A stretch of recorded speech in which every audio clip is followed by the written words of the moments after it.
Congratulations, you're another lucky no prize winner. You'll find it enclosed.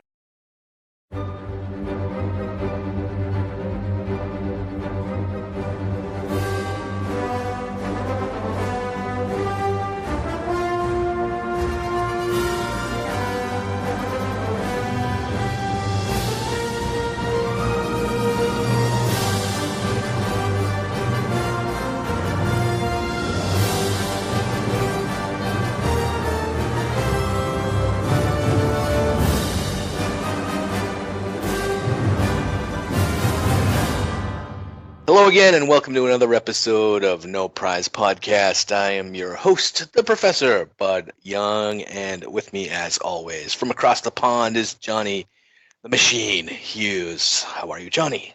I am very well. Thank you for asking. How are you? I'm good. We've recovered well from the Avengers Endgame hangover, and back from a Comic-Con of. Searching for the greatest and latest variants is Lucas. What's going on, my man? Hey, everything's good, man. Freaking, if you guys want to know what I got into, what trouble I got into, freaking, you can look for it on the ComicCrusaders.com page.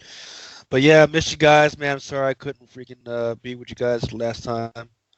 We only talked about the greatest movie that has been 21st century's greatest movie. Batman Begins.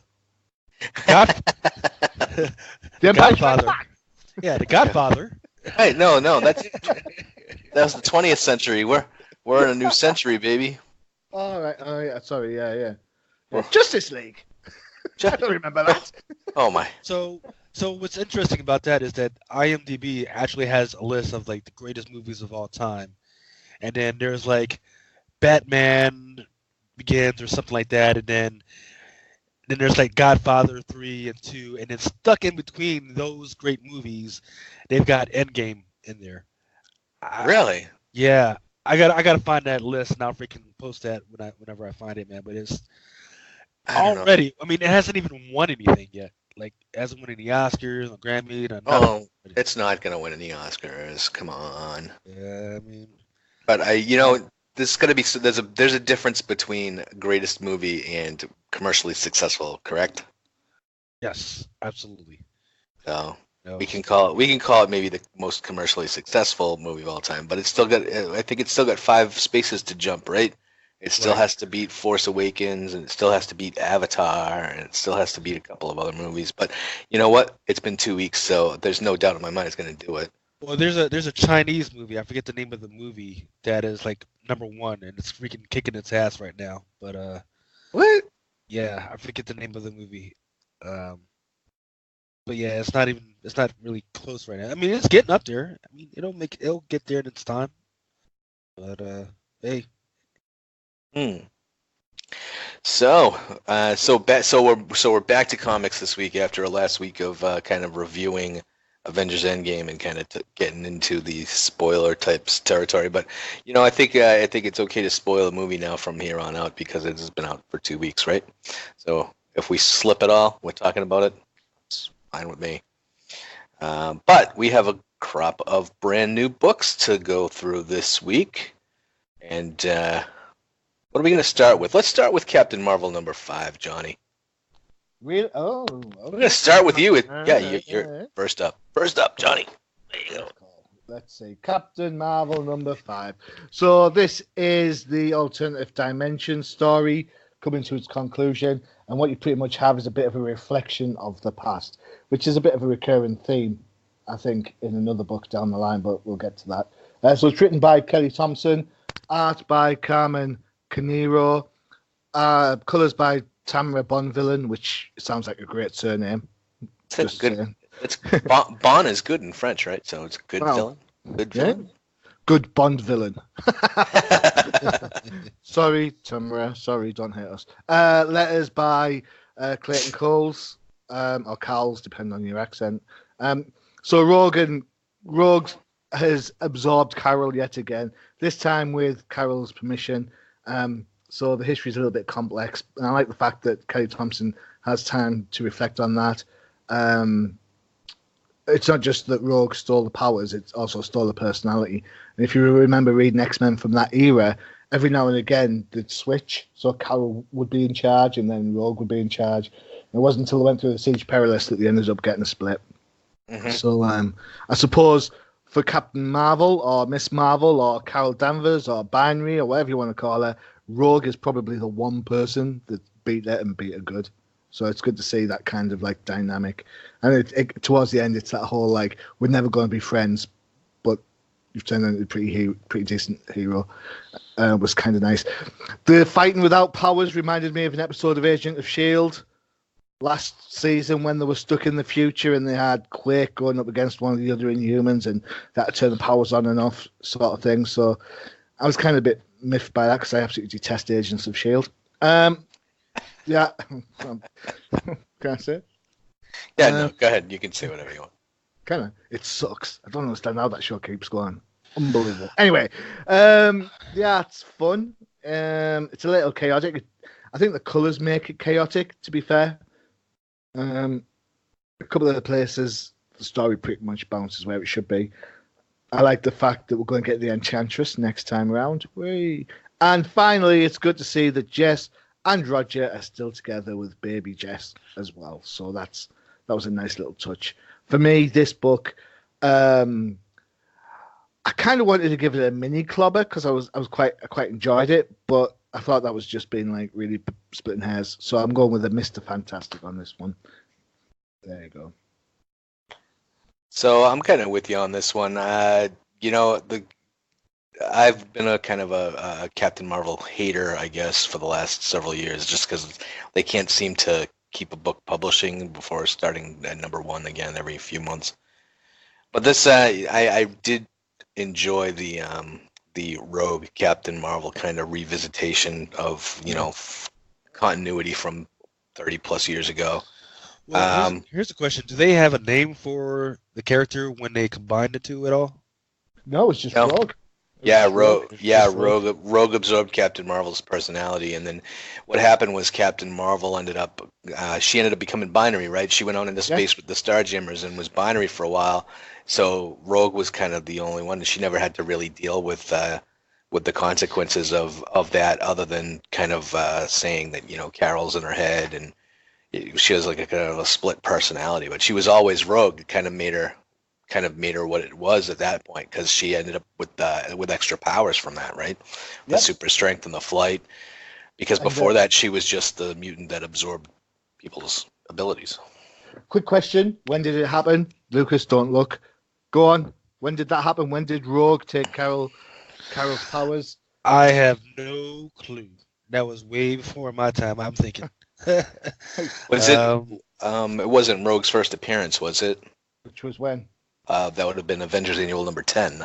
It was, in fact, Avengers Annual number 10. Well done, Professor. Thank you. They call me the Professor for a reason, baby. Yeah, wait till Chebby comes around. All right, so yeah, I mean, I like the characters. This is the best I think I've ever seen Echo. I mean, I kind of like that character, and they don't hardly ever use her. But I think this is probably the last time we see her for a while. I don't see any reason for her to be showing back up. The Nuclear Man, was he an old Captain Marvel villain from like a long time ago, or what? Because I don't really remember him from anything. What, the Nuclear Man? Yeah. Yeah. He's old school. Yeah. He's old school. Old school. Yeah, I think it's just the son, Sam, that's new. Okay. All right. Yeah. I mean, so this is Mr. Fantastic for me too. I mean, it's the last part of the storyline, and pretty much things. Last issue, things kind of happen in Whirlwind is a big fight issue. Mm-hmm. And they get their powers back halfway through the issue. So yay. Excuse me. But hey, so the last page here is. Does that look like they're going to be kind of getting back into Chewie with the Flarkin kind of thing? Because the last page has an alien with the big tentacles and everything all around the place. Well, I don't know. I hope so. No, I don't know. Nobody's looking into that too much, huh? No. Because once again, we're talking about a Captain Marvel book. Does anybody really care? I mean- Okay. Stop lying. I love Stop Captain lying. Marvel. Yeah, okay. I really believe you. I've got the Miss Marvel series back from the 70s when it came out. It's downstairs Yeah. under M's. So that I could see if you got like the old 70s stuff. I could see that. I mean, her character, but the way it's written now, I just don't see people getting hyped for it. You know, maybe it's just me. Like, I mean, like the whole thing with her now dating Rhodey. Like, I wasn't tracking that at all. Oh, that was pre Civil War II stuff, right? I mean, that was when Thanos put his hand through War Machine's chest. They were kind of together. Okay. Well, then here's a question, right? Let's get real about this, right? Okay, so they've been gone in this little bubble, whatever the hell you want to call it, for about a month, right? They get back together. I mean, for that first minute, she's got to go debrief, right? If your woman's been gone for a month, would you let her sleep alone? Because she wakes up with Chewie all alone. Yeah, Rhodey should be there. Yeah. That's just me, but I mean, after going without for a month, man, I'm gonna want to hit the skins, freaking get something in there, before she goes off on her next adventure. But maybe that's just old dirty Lucas freaking hanging out. I don't know. I think that could be that. Yeah. Well, and I'm thinking, yes, I've got my bed to myself for one more night. Yes, bring it on. I can eat pizza in the bed. Yeah. Well, in the defense, it says Carol's apartment 2 days later. So we don't know. I don't know. Could have been like a one night thing, and then I don't know, man. I mean, I've done deployments for 6 months, man, and I didn't leave the bedroom for like at least a weekend, man, or two. So. Is that where you keep your comics?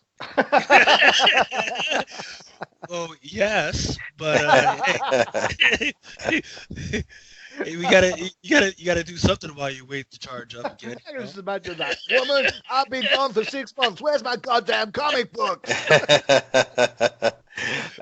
Oh my God. Give me the Avengers. Gotta find out what's been happening with Peter Parker. Oh, Jesus. All right, Lucas, what was your verdict on this? Oh, man, you still want me to talk about this? Okay. So the there was always the symbology around the nuclear man, right? Because his real name is Machismo, right? So there was the symbology in the fact that the one man that was actually hanging out with the female superheroes was the son, and this guy was a ticking emotional time bomb, right? A ticking emotional time bomb, and this guy has daddy issues. And then all of a sudden they figure out, hey, that in order to defeat this ticking time bomb, which is about to blow everybody to hell, they had to delve into his emotional issues. Rogue came on the scene. She did the whole mind meld thing. She dug into his whole thing, and then once the emotional trauma was put to the side, all of a sudden all the barriers around that whole city freaking just broke down, right?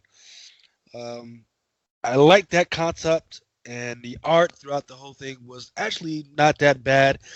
The lettering still freaking makes my eyes glaze over a little bit. I keep it simple for me, because I'm coming home from work, man. I don't need more reading, right? You all know what you need when you get home. Yeah. Yeah, I just want to see art. I just want to see women in tight melded freaking costumes, painted on costumes. That's all I want to see, man. Freaking a few punches here and there. That's all I want, man. Freaking. But once again, what I want is not for everybody, and that's fine, right? Execution. I don't know whether it was the execution or maybe it wasn't execution. Maybe it was just that it was this cast of characters, right? It's just that I don't care about this cast of characters. Maybe Rogue, but they used her sparingly, right?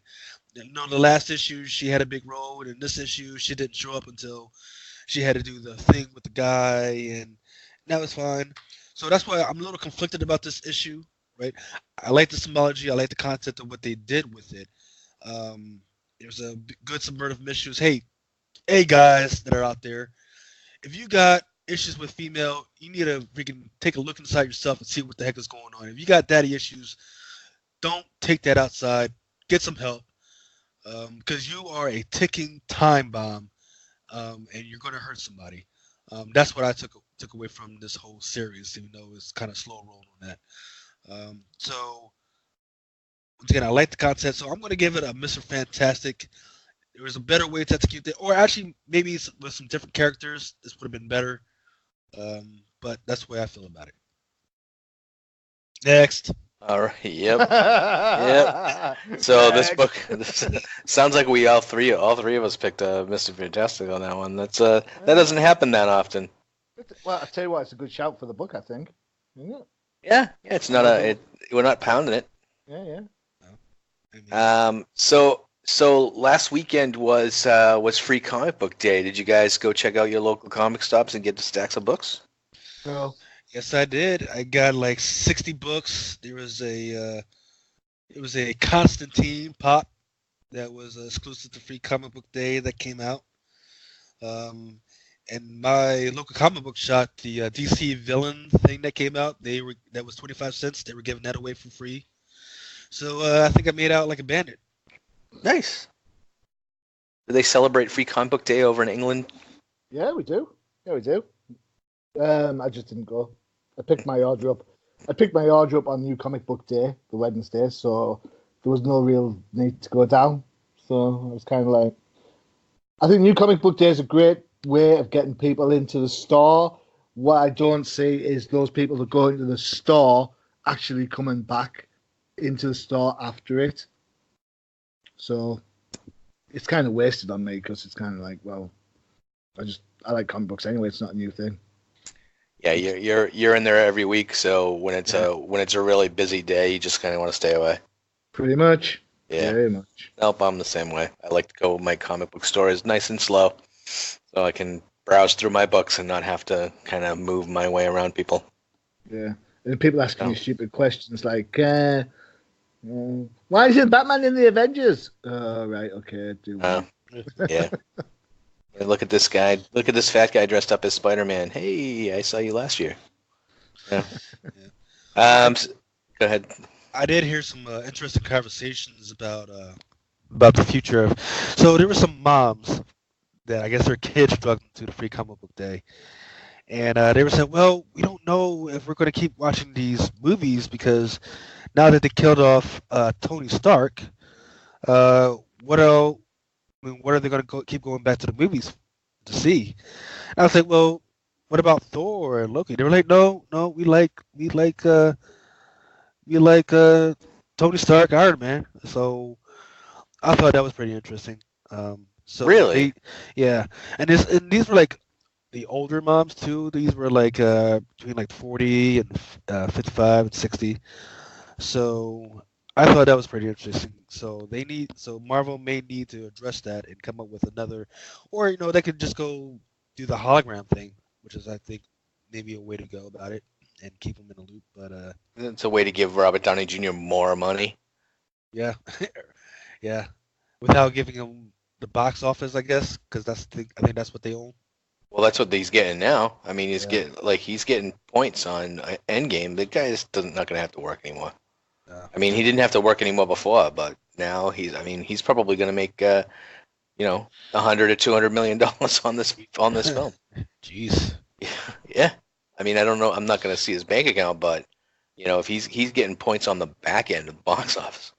They had that same deal with Alec Guinness to get him to come do Star Wars, and that was back then that was an unprecedented deal. Because nobody thought the Star Wars was going to make any money, and Alec Guinness ended up being a very, very rich man. Yeah.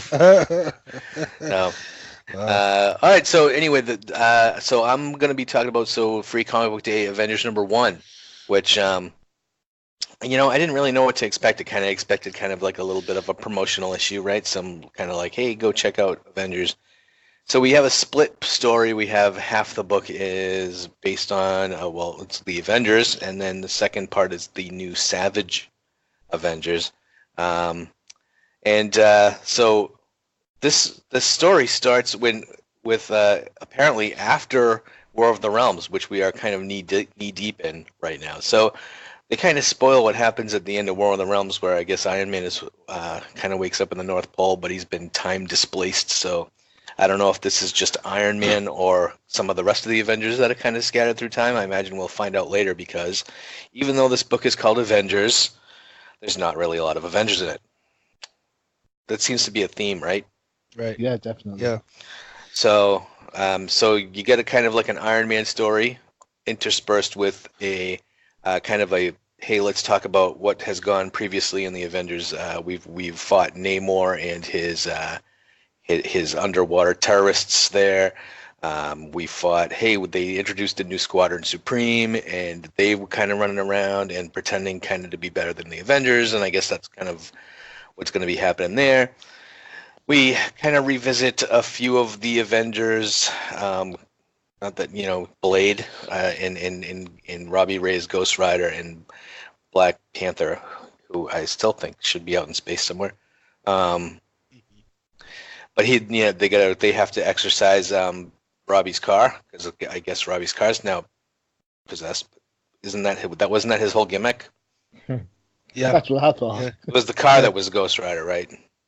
And then so that now, in case you just didn't have enough non-Avengers in this book, they introduce a new team of Avengers / Starjammers, where we have Ms. Marvel as Binary, She-Hulk, who's pretty much kind of masquerading as Ch'od, Captain America as Corsair, and Thor as a brood-infected undergod, heading to a Earth with a giant star brand burned into it. So hey, let's start another new storyline while still having 17 storylines going on that don't involve the Avengers. And then, of course, we find out Tony Stark is displaced, and he runs into the million-year BC Avengers, who I think we've actually seen more of these guys in the Avengers book than the actual Avengers. Yes. Yeah. So do we really have to say it? To be continued in upcoming issues of Avengers, but really.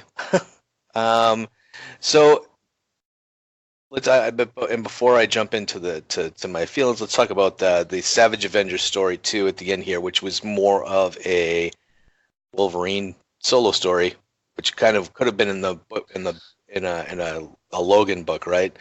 Where kind of him and Madripoor, we got Elektra, Wolverine in his old brown costume, which I kind of thought was cool, because I do like that costume. And then he fights ninjas, and then Elektra makes an appearance, which is about the story, yeah. With the Venom is in a jar. Yeah.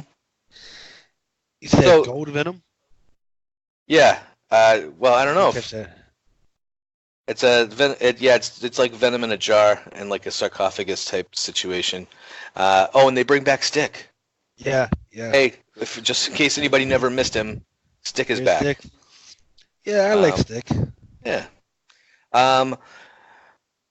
So that the Savage Avengers story was kind of like really quick for me. I've always been a big fan of Mike Diodado's art. So he could be drawing anything, and it would I don't really need to read the story to kind of look at his art and kind of know what's going on.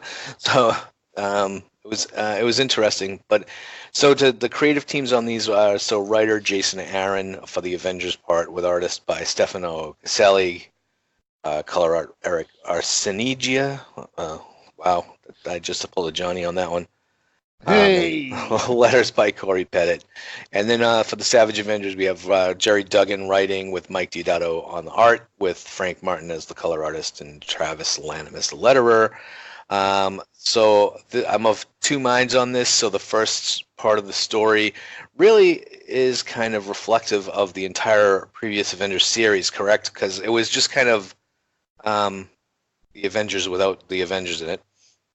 And then the Savage Avengers, we've only read the first issue, right? So this is kind of maybe a little backstory, or maybe part of what's coming. But I actually thought the Savage Avengers was cool, with the exception of it's a bunch of people that I don't think would ever really work together. Punisher, Venom, Wolverine, Elektra, Conan.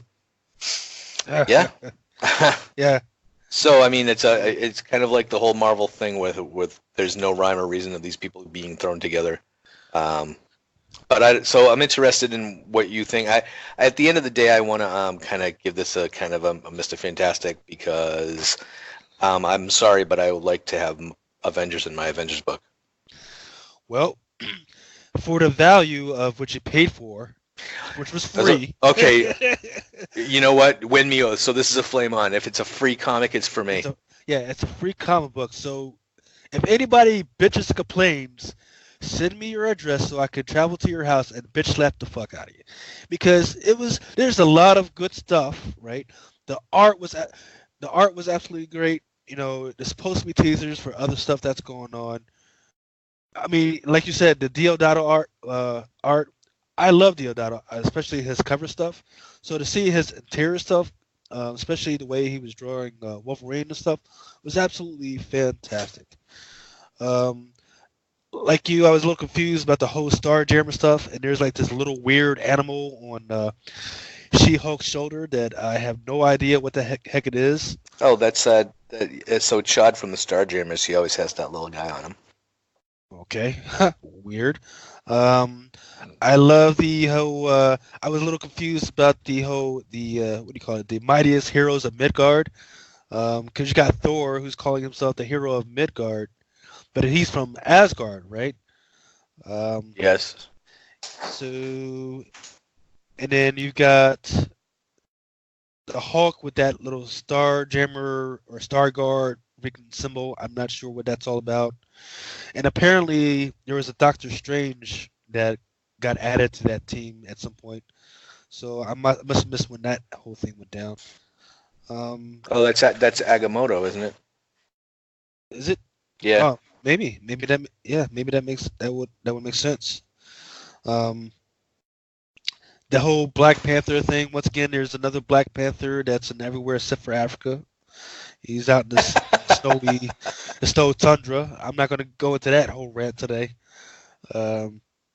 But yeah, there's the Venom about. So absolutely, this is a flame on for me. I mean, when you consider like how much stuff they actually put in there and the stuff that they're insinuating, and it actually makes me want to go, oh yeah, let me go ahead and make sure I check out those freaking books, and it's for free.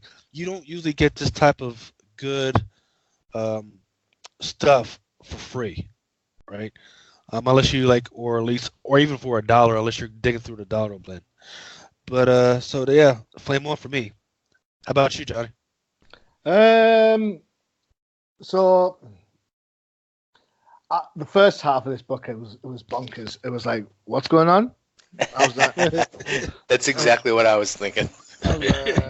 What have I missed? I just when did Thor become a Brood? And if he's a Brood, what makes him? What makes the Brood so worthy to pick up the hammer? I was like, what? What's going on? And also, I know it's written by Jason Aaron. I know he's thought of as like a really good writer and everything. But I just want to talk about one quick thing in the first part before I move on to the Savage one. Namor is so angry that the humans are drilling into the ocean to get the untapped oil out, that he rips off the pipe and spreads oil all over the ocean because he's that angry that people are destroying the ocean. Well done, Namor. I kind of think you've missed the point there, dude. You know what I'm saying? You're supposed to, if you're fighting for something, you're supposed to save it, not destroy it yourself. But yeah, well done. You've stopped the humans from destroying the ocean by doing it yourself. Great job. Well done. No logic to that at all. Fish for brains. The Savage Avengers bit I liked because, I'm a sucker for Madripoor. So there you go. That's pretty much all it wrote on that one. I also like Mike Deodato. I remember back when he was on Wonder Woman, way back when. I actually loved the first issue of Secret Avengers. I thought that was a really strong book. I really liked the idea. Having villains and heroes mixed together isn't something new. You know, a certain company's been doing it for a while. Well, they used to do this, but they used to call it Thunderbolts. But Yeah. they could call it Thunderbolts, and I wouldn't mind at all. But the first part I could have done without, because you're absolutely right. There's just not enough common sense bits, like why you're trying to exorcise the car from the demon. That's what makes Ghost Rider Ghost Rider. Why is Namor so angry he's putting oil all over the place? It's but the second part, the Savage Avengers stuff, I liked. It's kind of like a bit of a nod to how Wolverine got to the Savage Land, which was in the first issue. We all know how Conan got there. If you kind of like the other stuff, well, I'm interested to see how it goes. For me, this is a Mr. Fantastic, because I don't think this book would make me want to go out and pick up the Avengers book, which is the point of Free Comic Book Day. So yeah, there you go, Mr. Fantastic. Sorry. Yeah, that Avengers book made me want a Squadron Supreme book, and also it made me want a Namor book, and it made me want Starjammer's Avengers book. Well, I get that, but to me, it's like we'll have a Squadron Supreme, which is Marvel's version of the Justice League. Yep. I'm kind of thinking, well, and I said this at the time when DC did their New Age of Heroes. I was like, okay, so you've got the Terrifics, which is a Fantastic Four ripoff. If I wanted that, I'll just go and read Fantastic Four.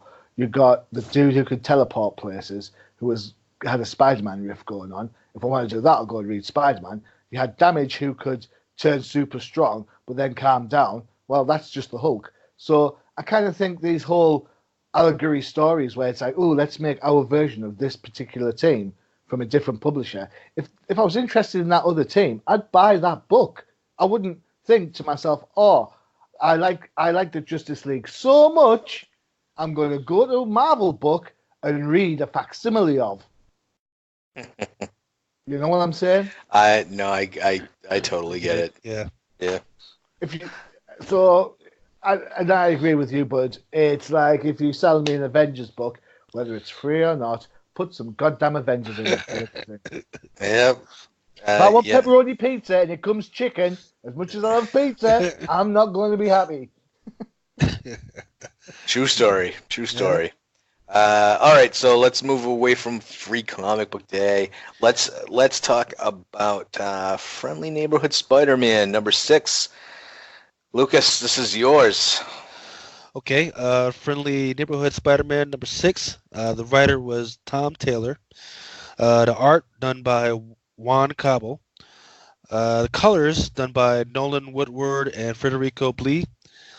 The letterer done by VC's Travis Lanham. And the cover art was done by Andrew C. Robinson. And the reason why I wanted to get this in was this is the first appearance that people were talking about of this supposedly new character, Spider-Bite. Well, all right, let's just get into it. So it starts off, and Spider-Man is getting his ass handed to him by Doc Ock, right? And then coming in to save the day is Spider-Bite, which is this facsimile Spider-Man that's about half Spider-Man size, right? Freaking basically knocks freaking Doc Ock out, freaking hands his butt to him. But then all of a sudden, you got the Vulture coming in, and then all of a sudden you've got the Sinister 60 coming in. I mean, you got all these characters just popping out. This crazy Black Cat, freaking, you got Craven coming in, Goblin, Mysterio. You got every single freaking Spider-Man villain that you can think of. They're there. And I'm like, what is going on? I have no idea what's going on. I was like, well, it's cool, but what is going on? But then the thing that they're after was this golden block, right? And finally, Spider-Man gets this golden block, and then he hands it to Spider-Bite, and it turns out that what's in it is Spider-Bite's medicine, right? And then we come back to reality. Oh, excuse me, it's not his medicine. It was his Spider-Man doll. Excuse me. And then next thing Spider bites, coughing, and we get back to reality. And it turns out that this is they're doing a little cosplay and they're messing around and go back to the hospital where Spider Bite's at, and he's actually a sick kid, right? So at this moment, I gotta let you guys know I didn't read it too well because some jackass came in, stuck into my house, and threw water in my face. Because the next thing I know, there's just water coming down my cheeks. There's it. See, this is why I know we've talked about this before, but the most interesting thing about Spider-Man isn't just the superhero stuff he does. It's what he does on his off time, right? And this is him on his off time, not fighting bad guys. It's taking the time out to visit a sick kid. Now, what they want to do is they want to give the sick kid his medicine. So they say, hey, we're going to give you your medicine and then go to bed. And the kid freaking yells, like, no, I'm not going to bed. I don't want to go to bed. And Spider-Man's like, hey, calm down. It's going to be all right. I'll just come back and see you some other time. But the parents had to pull Spider-Man to the side and say, hey, man, reason why we're sorry about the outburst, but there's a reason why he had that outburst. It's because he's so sick that he's afraid that when he closes his eyes, that he's not going to wake up. Now, I'm a hard-ass bastard, right? And I've thought about that, what would happen to me if one of my kids died, right? And, I know that I would try everything I could while marching on, if my kid dies, he dies. He dies. If he dies, he dies, right?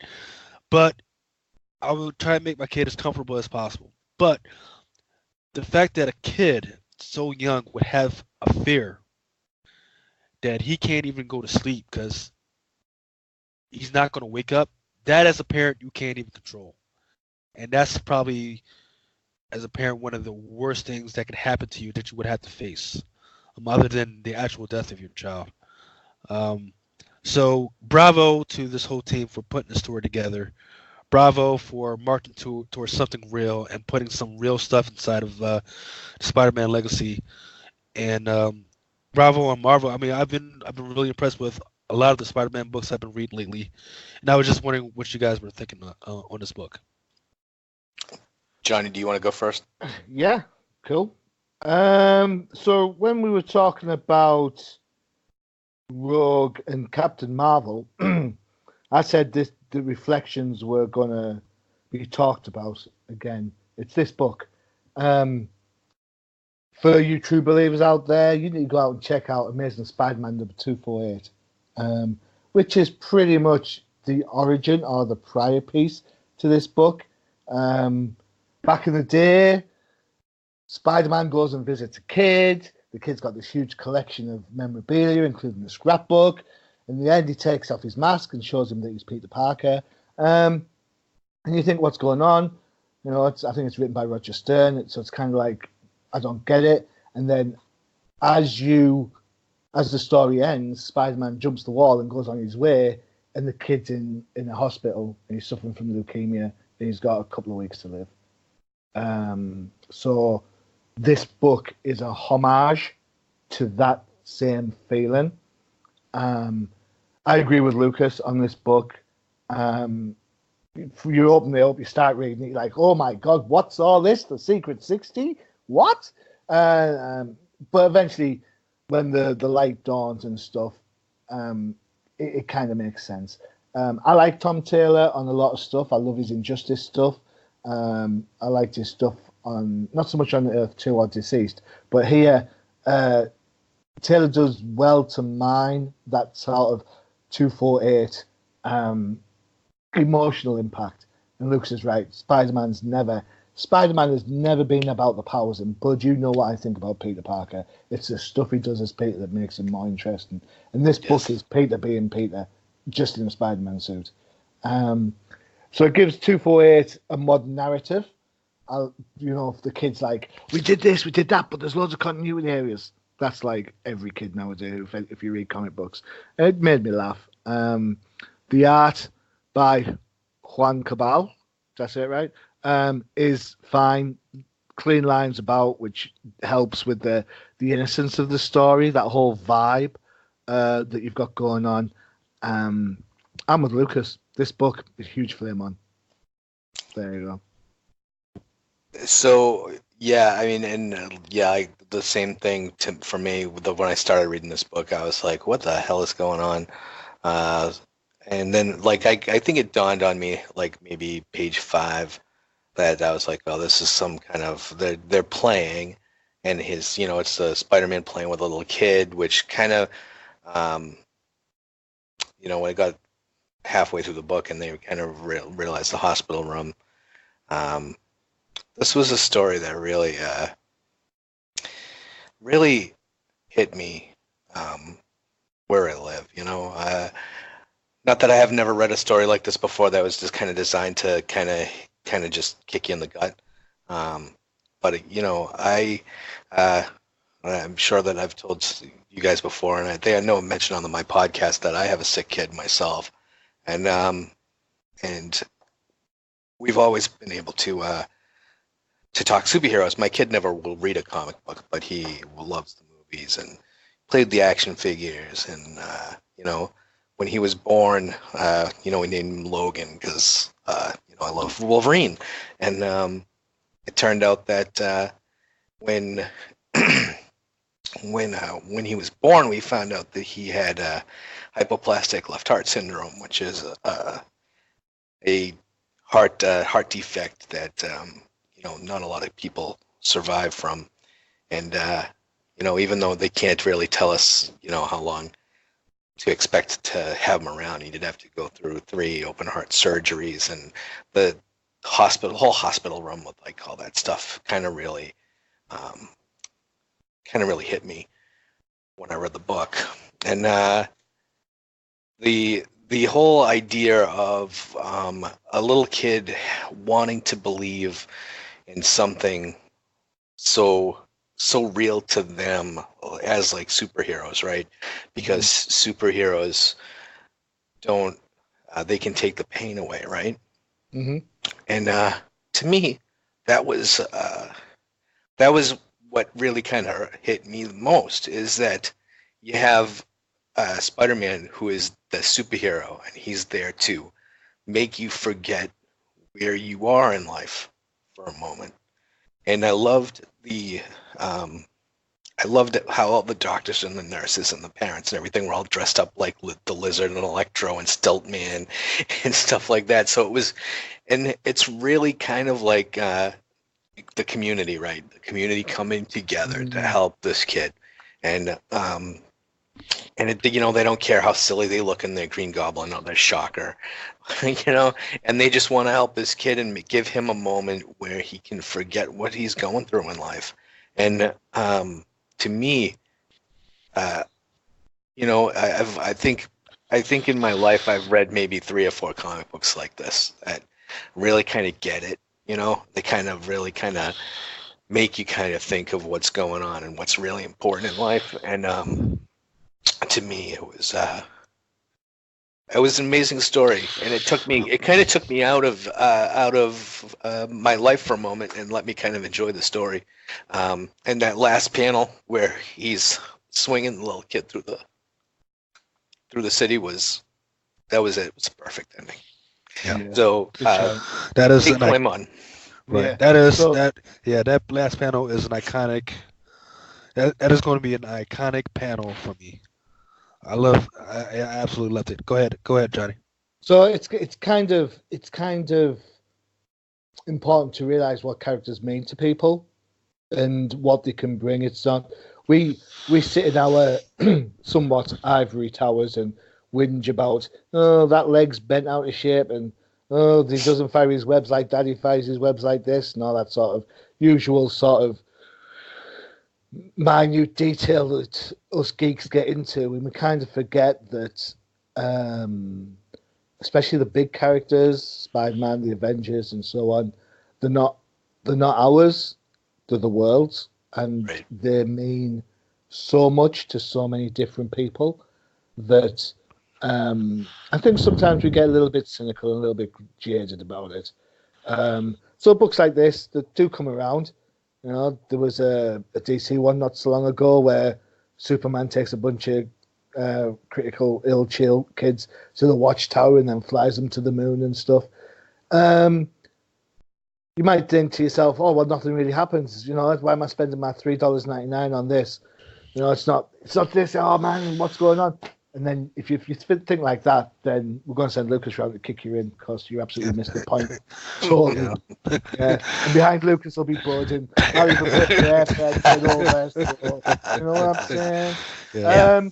So yeah, this book, you need to take your cynic glasses off, you need to put them down, and you need to read it for what it is, which is a hugely emotional story. So, Right.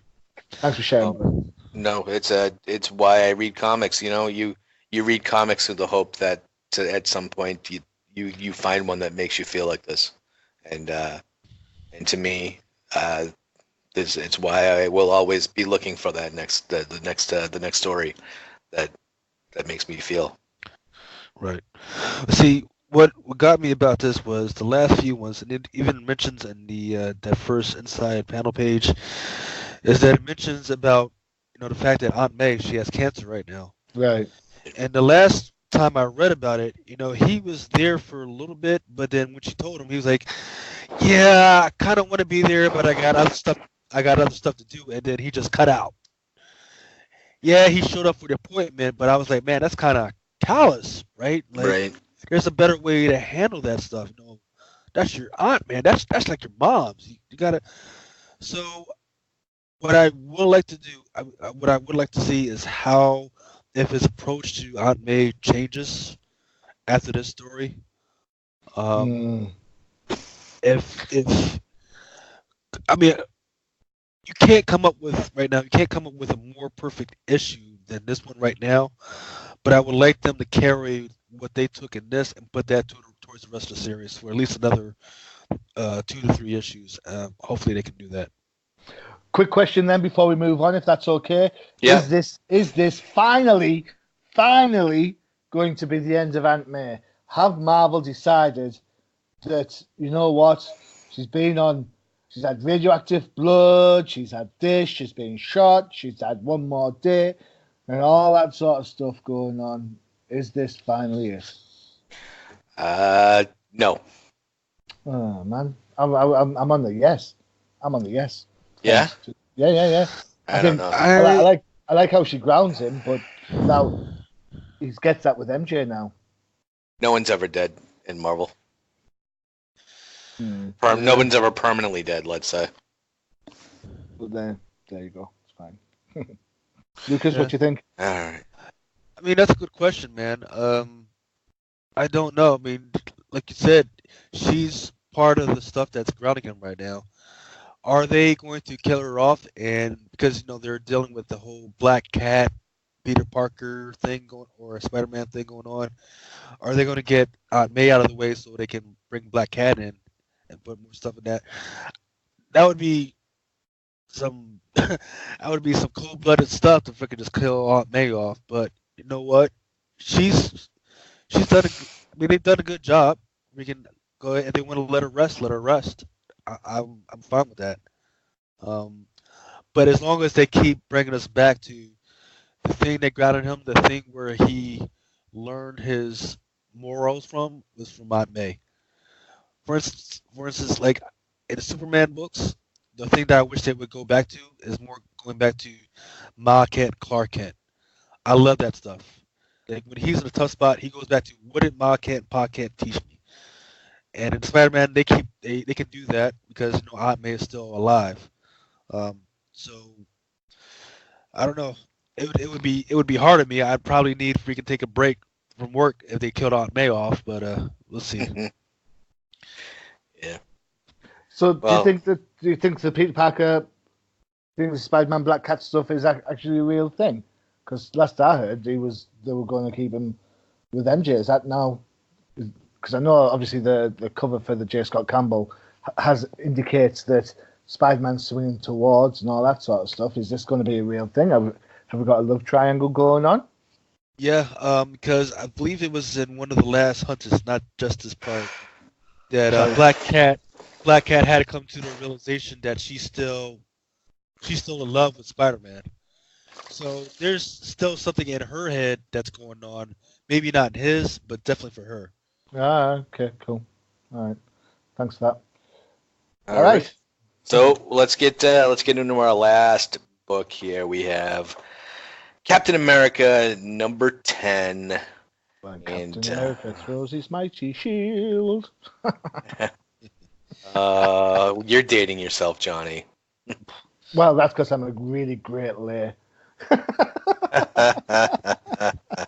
That's awkward. All right.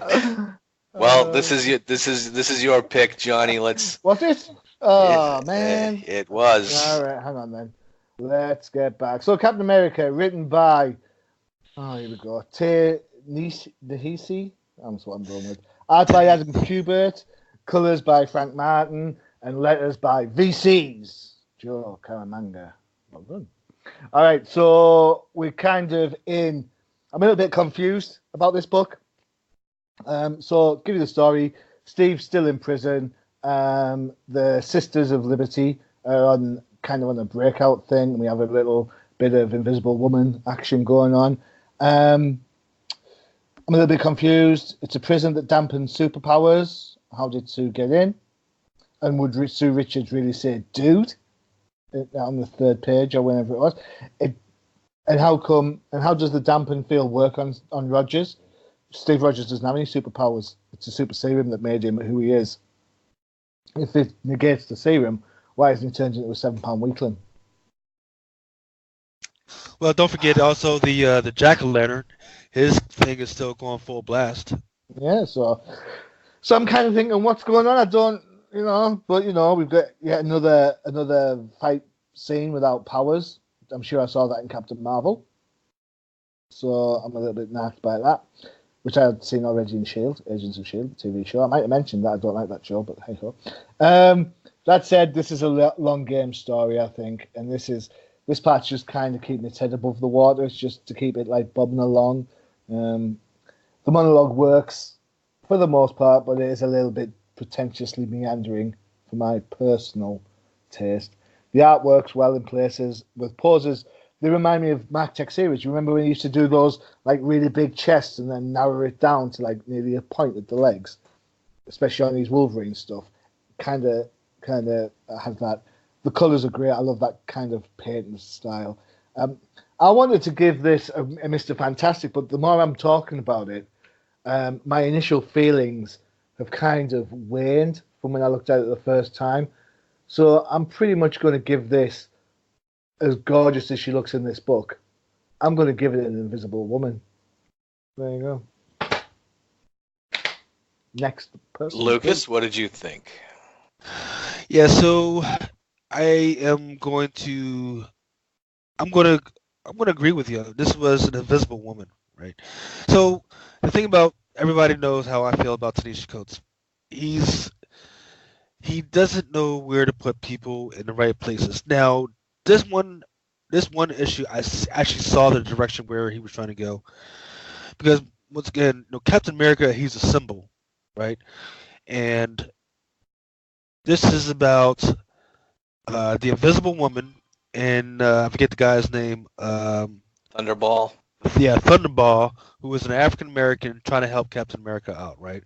So if you think about that symbology, you've got the Invisible Woman, which is a symbol for the Invisible Woman in here in America, and you've got this African American. They have to subvertly try and help Captain America out, right? They can't just go, "Hey, we're freaking trying to help you out." They got to do it subvertly, and then we don't see much else about that until there's the fight, and and basically Captain America, he's basically getting his ass handed to him. He's not doing anything. He's he's blocking it, but he's getting his ass handed to him until the lights go out, and that's when he freaking flips the switch and he fucking knocks Strucker out, right?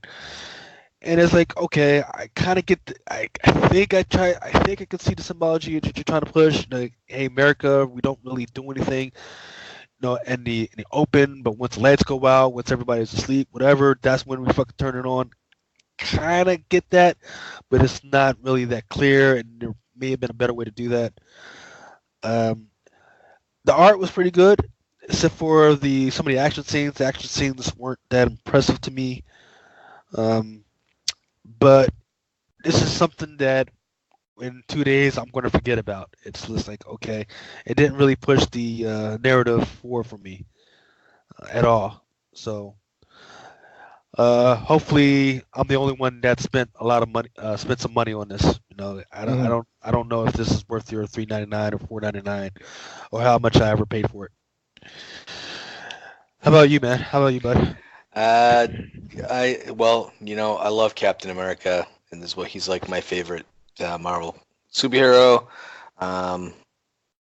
This doesn't really feel like Captain America, this issue. I don't get it. Steve's in jail, and so is the Punisher. The Punisher's in jail in another friggin' story, and that's kind of like what Johnny's feeling about different kind of elements in different stories, and nothing being really original. But I'm pretty sure like some of these characters are in the same prison in Bagalia but the Punisher's in the Cap's. Where's his prison? Is he on the moon or something? Something like that. Yeah, something like that. Yeah, I don't know. Yeah. But, what I'm wondering is, how can you freaking push somebody off the planet, and he hasn't even had a court date yet, has he? Did he go to court? I mean, no, they didn't. He was prosecuted? Nope. Yeah, he turned himself in. Next thing I know, he was shipped off to the moon. The heck? Yeah. You guys have any idea of any kind of prison that has pool tables and ping pong and, Well, yeah, light security, like the ones where Bernie Madoff went off to, rich guys. Yeah, those minimum security prisons that they keep supervillains in. That's awesome. But Jack-O-Lantern is here all through this issue in prison, and he's running around in another comic book. I saw him last month. I can't remember what it was, but they powered him up in something. I'll remember it in a minute. But it was something stupid like Moon Girl and Devil Dinosaur or something. And I'm like, okay, so now these characters again are supposed to be in jail. The Wrecking Crew, who we all know is not in jail because they're in every other comic book in the world the last 6 months. It's kind of difficult for me to kind of separate this because I know Marvel is doing everything for the trade, right? So I mean, you're going to go to the store in a few months and you're going to buy these 6 issues in a trade, and you're not going to give a shit where any of these villains are. But it's the continuity this monthly continuity that we're trying to get, and it's just not working for me. That being said, I love Crossbones, so I'm glad that he got this one panel of love in this book. So hopefully maybe they'll bring him back, and maybe we get a Cap versus Crossbones issue, which doesn't happen nearly enough. Yeah. Other than that, I am so totally ready for this storyline to be over and put Captain America back in the goddamn suit and get him out of the orange jumpsuit. Yeah, because he's still. I mean, because right now they got him in War of the Realms, right? So. Yeah. Oh yeah, and Lizard. There's a shot of Lizard in here again too. Lizards running around Amazing Spider-Man. Yeah. What the crap? Anyway, that's my gripe. And for that, it's a clobber from me. There you go. Yeah. Period. End of story for me. Yeah. So anyhow, I don't know. What do you guys? If you guys have any other thoughts on this book, but I'm ready for this story to be over. I think I said it last time. I'm a little bit tired of all the different Captain Americas that are running around, because you've got like Avengers Cap, then you had Cap in the Black Widow book not so long ago. Now you've got Cap in this. It's kind of the continuity thing's the bugbear, but hey ho. Well, I think I've said this before. Ta-Nehisi Coates, he has a way of, he takes a character that's supposed to be regional to a particular area, and then he takes them out of there, right? So, for instance, on the Black Panther book, he's like, oh wait, here's this African freaking superhero. How about we take him out of freaking Africa, and instead of putting him off on an island or putting him back in America, how about we just put him in space? So now we got Captain America. It's like, oh, okay, great, Captain America. Everybody's doing War of the Realms. Instead of putting him on Earth, to help out the fight, oh, hey, let's put him in a prison in space. Right? So Yeah. I don't get that. Well, I guess the saving grace is it's going to be one of those few titles that does not cross over into War of the Realms. Yeah. I'm enjoying Squirrel Girl in War of the Realms. I thought that was funny. Lucas, that's the only book that I refuse to read on the Marvel's whole catalog. When I get that, it's just instantly in the trash bin. I know what I'm picking next time. You made me read some absolute tosh, so I wonder what's going next. Yeah. Well, you'll know. You'll know when we do Squirrel Girl next week. Yeah, that'll be just me and Lucas then, right?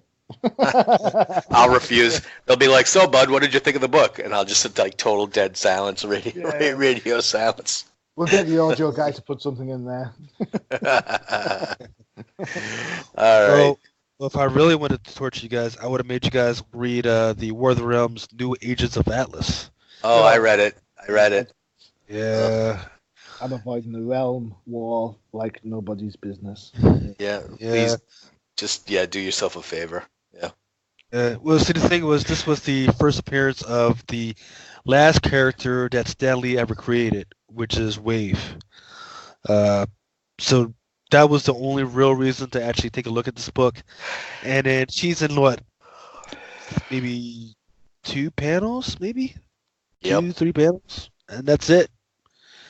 And then case closed. So that's, I don't know. I thought the last character Stan Lee created was Stripperella with Pamela Anderson, but that was the What? They could put her in that book. Yeah, you wish. Well, I don't know. They introduced a bunch of new characters in that book, Lucas, and they were all designed by video game artists. Did you know that? No, I did not. All the other characters they introduced in that book, they were all designed by the downloadable video game, I can't remember what it's called, but they're all playable on some app. Is that the Marvel Contest of Champions thing? No, shit. Make me look it up. Okay, so I'm looking at the foreword. It's talking about he witnessed the very first appearance of the world's first K-pop crime fighter, Luna Snow, and the delightful duo of Crescent and Io, spelled I-O. It makes you want Dazzler back, doesn't it? Bring back disco. Yeah. Collaboration between the Marvel Games team and our friends at Netmarble for the action RPG mobile game Marvel Future Fights. That's what it is. Marvel Future Fights.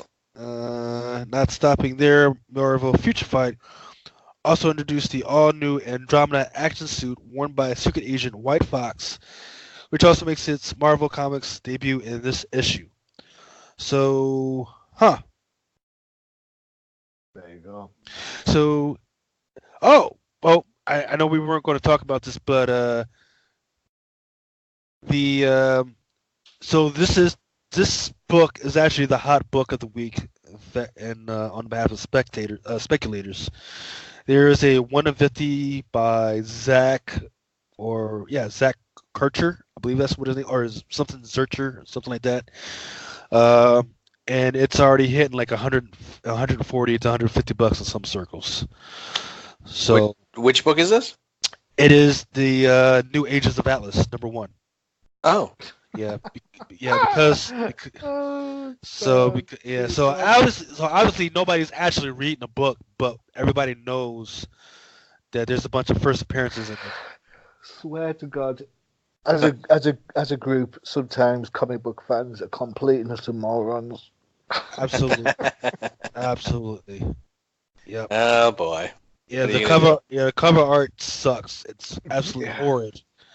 But it's a $150 book right now. So people will whinge about the Friendly Neighborhood Spider-Man book because there's no ongoing narrative, and then they'll go out and drop $150 on a tie-in book for an event that nobody else is reading. Right, my head's just exploded. Yep. All right. So on that note, that's going to end this episode of No Prize Podcast. Good luck catching up on all the War of the Realms stuff. And we'll be back in 2 weeks to review the latest and greatest, or let's use greatest loosely. The latest in all of your Marvel news. So we'll pick the good ones. We'll pick the good ones, yeah? Yeah, Yeah, we'll try. Squirrel, Let's pick the good ones. Yes, Squirrel And there- Girl's going to get an outing. Yes. All right. All right, we'll see you in a couple of weeks, and that's going to be, the end of May. All right, catch you all later. Bye. Bye. All right.